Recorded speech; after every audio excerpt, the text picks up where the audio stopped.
Iran Israel जंग दोबारा नहीं होगी। अमरीकी हमले की वजह से जंग बंदी मुमकिन हुई। अमरीकी सदर ट्रंप की दी हैक में नेटो सरबराहान के इजलास के मौके पर गुफ्तगू।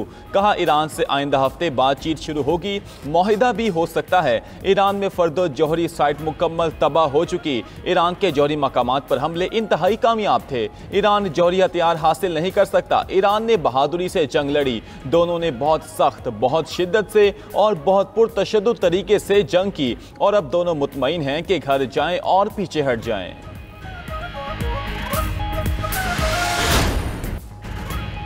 ईरानी जौहरी सलाहियत मुकम्मल तौर पर ख़त्म हुई या नहीं? अमरीकी इंटेलिजेंस रिपोर्ट ने सदर डोनाल्ड ट्रंप के बड़े बड़े दावों की तरदीद कर दी। CNN का कहना है, इंटेलिजेंस रिपोर्ट के मुताबिक अमरीकी हमलों से ईरानी जौहरी प्रोग्राम मुकम्मल तबाह नहीं हुआ, सिर्फ चंद महीने के लिए पीछे हुआ। ईरान के पास सेंट्रीफ्यूजेस बड़ी हद तक मौजूद हैं। चैनल के मुताबिक व्हाइट हाउस की प्रेस सेक्रेटरी ने भी रिपोर्ट की मौजूदगी को तस्लीम किया। न्यूयॉर्क टाइम्स ने भी रिपोर्ट के हवाले से दावा किया कि अमेरिका ईरान के जौहरी प्रोग्राम को मुकम्मल खत्म करने में नाकाम रहा। अमरीकी मीडिया को हकीकत दिखाना भारी पड़ गया। सदर ट्रंप की ईरानी तनसीबात से मुतल्लिक रिपोर्ट लीक होने पर अमरीकी नशरियाती इदारों पर तनकीद। CNN और न्यूयॉर्क टाइम्स की रिपोर्ट को गुमराहकुन करार दे दिया। डोनाल्ड ट्रंप ने कहा, ईरानी जौहरी तनसीबात अमरीकी हमलों में तब मुकम्मल तबाह हुई। CNN और न्यूयॉर्क टाइम्स जाली खबरें चला रहे हैं। हमारे पायलट्स ने शानदार काम किया। वज़ीर दिफा पीट हेगसेथ का मीडिया पर अमरीकी हमलों की गलत तशहीर का इल्ज़ाम। कहा, अमरीकी मीडिया हकीकत छुपाकर सियासी खेल खेल रहा है। अमरीकी वज़ीर ख़ारजा ने भी खबरों को मुकम्मल झूठ करार दिया। मार्को रूबियो ने कहा, ईरानी जौहरी प्रोग्राम को काफ़ी हद तक नुकसान पहुंचा।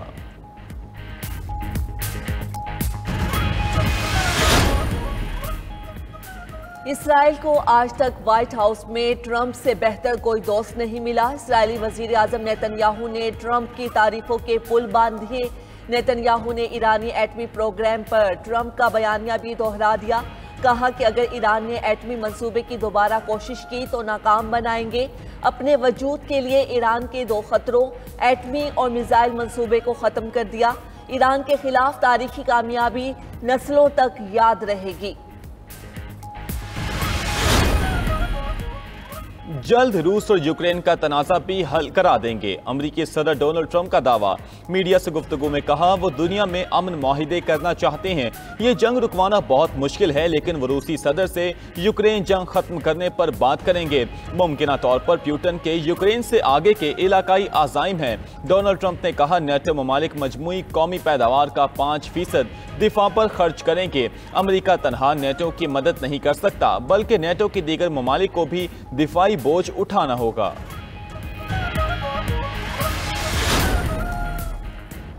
अमरीकी सदर डोनाल्ड ट्रंप ने एक बार फिर फील्ड मार्शल आसिम मुनीर की तारीफ की। कहा, पाकिस्तान के army chief field marshal Asim Munir बहुत अच्छे हैं। वो इंतहाई मुतासिरकुन शख्सियत के मालिक हैं। मजीद बोले, पाक भारत जंग एटमी तसादुम की तरफ जा सकती थी।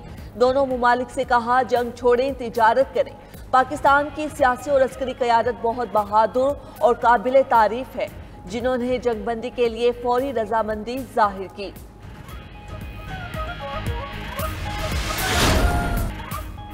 ईरान के बैलिस्टिक मिसाइल हमलों से इसराइल में शदीद तबाही। इसराइली दारुल हुकूमत तल अबीब, हैफा, अशदोद, यरूशलेम, बीर शेवा और दीगर शहरों में गजा जैसे मनासिर, इमारतें खंडरात बन गईं। रिहायशी कॉम्प्लेक्सेस मुकम्मल तौर पर तबाह। ईरानी मिसाइल हमलों से इसराइल के इंफ्रास्ट्रक्चर को भी शदीद नुकसान पहुंचा। इसराइल की कई फौजी तनसीबात के साथ पावर प्लांट और सनती मकामात भी निशाना बने। अमरीकी सहाफ़ी निक रॉबर्टसन ने तबाहशुदा इसराइली इमारतों की वीडियो रिलीज कर दी।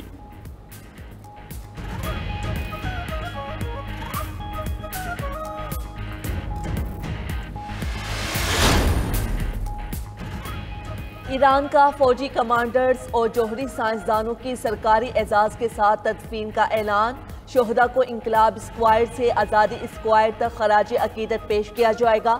शोहदा में ईरानी आर्मी चीफ मोहम्मद बाकरी, पासदारान इंकलाब के कमांडर हुसैन सलामी और खातिमुल अंबिया हेडक्वार्टर के सरबरा गुलाम अली रशीद भी शामिल। दूसरी जानिब पासदारान इंकलाब की कुद्स फोर्स के सरबराह जनरल इस्माइल कानी मंजर आम पर आ गए। तेहरान में फतह के जश्न में जनरल कानी की आमद पर पुरतपाक इस्तकबाल। इसराइली फौज ने जनरल इस्माइल कानी की शहादत का दावा किया था। कौमी असम्बली फाइनेंस बिल आज मंजूर किया जाएगा। अपोजिशन की खजाना डिवीजन के बजट पर कटौती की तमाम 60 तहारीक मुस्तरद। 43 खरब 98 अरब से जायद के 14 मुतालिबात ज़र मंजूर। दाखिला और नारकोटिक्स डिवीजन के 356 अरब से जायद के 6 मुतालिबात ज़र पर कटौती की 125 तहारीक मुस्तरद। ग़ज़ाई तहफ़्फ़ुज़ डिवीजन के 34 अरब 4 करोड़ के 3 मुतालिबात ज़र भी मंजूर। मईशत दुरुस्त सम्त में गामजन इस्लाहात का अमल जारी है। अब वो दिन गए जब वज़ीर आज़म दफ्तर आने और जाने के लिए हेलीकॉप्टर इस्तेमाल करते थे। वज़ीर खजाना मोहम्मद औरंगज़ेब का कौमी असम्बली में इजहार ख्याल। कहा आइंदा बजट के लिए हुकूमती अखराजात में 2% से भी कम इजाफा हुआ। माजी में कभी 10 और कभी 12% तक बढ़ाया जाता रहा। हुकूमत हर मामले में शफाफियत पर यकीन रखती है। इस्लाहात से कारोबारी तबके के एतमाद में इजाफा हुआ। रवां साल मिनी बजट का बहुत शोर हुआ मगर कोई मिनी बजट नहीं आया। मई के इख्तिताम पर टैक्स टू जीडीपी 10% से ऊपर होगी।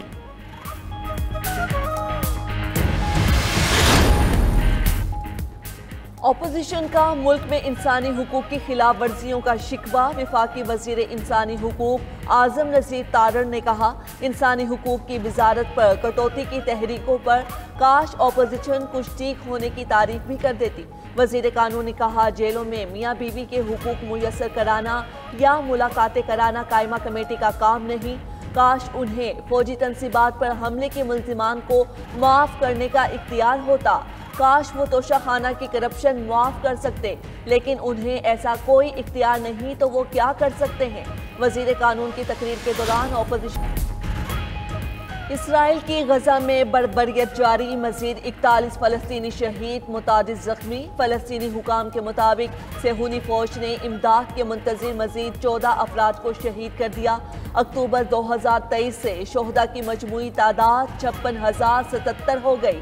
1,31,848 अफराद जख्मी हुए। इसराइली फौज की गजा में 7 इसराइली फौजियों की हलाकत की भी तस्दीक। गाड़ी में नस बारूदी मवाद फटने से 7 इसराइली फौजी जहन्नुम वासिल।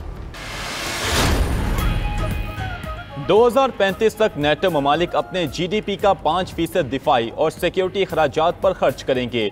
दी हैग में नेटो सरबराह इजलास का मुश्तरका एलामिया जारी। 3.5% जीडीपी मरकजी दिफाई ज़रूरियात के लिए मुख्तस किया जाएगा। 1.5% जीडीपी इंफ्रास्ट्रक्चर, नेटवर्क और दिफाई सनत के लिए होगा। नेटो समिट के बाद फ़लस्तीन हामी मुजाहिरीन और माहौलियाती कारकुनों का एहतजाज। पुलिस से झड़पें, मुतअद्दिद मुजाहिरीन जख्मी, कई गिरफ्तार। मुजाहिरीन का आलमी बरादरी से मसला फ़लस्तीन और माहौलियाती तब्दीली पर अमली इक़दामात का मुतालबा। ज़हरान ममदानी डेमोक्रेट पार्टी की जानिब से मेयर न्यूयॉर्क के उम्मीदवार मुंतखब। प्राइमरी इलेक्शन में ज़हरान ने साबिक गवर्नर एंड्रियो कोमो को शिकस्त दी। ज़हरान ममदानी का मुकाबला नवंबर में रिपब्लिकन उम्मीदवार क्रेग सलाइवा से होगा।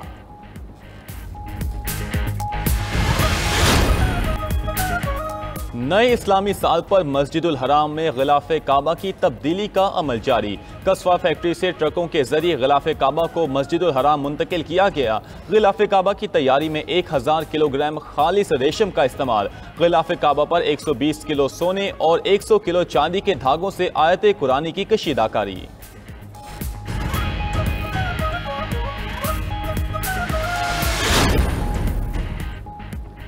और पाकपतन में अजीम सूफी बुजुर्ग हजरत बाबा फरीदुद्दीन गंज शकर रहमतुल्लाह अलैह के उर्स की तकरीबात जारी।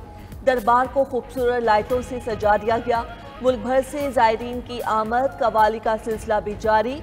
उर्स की तकरीबात 10 मुहर्रम तक जारी रहेंगी।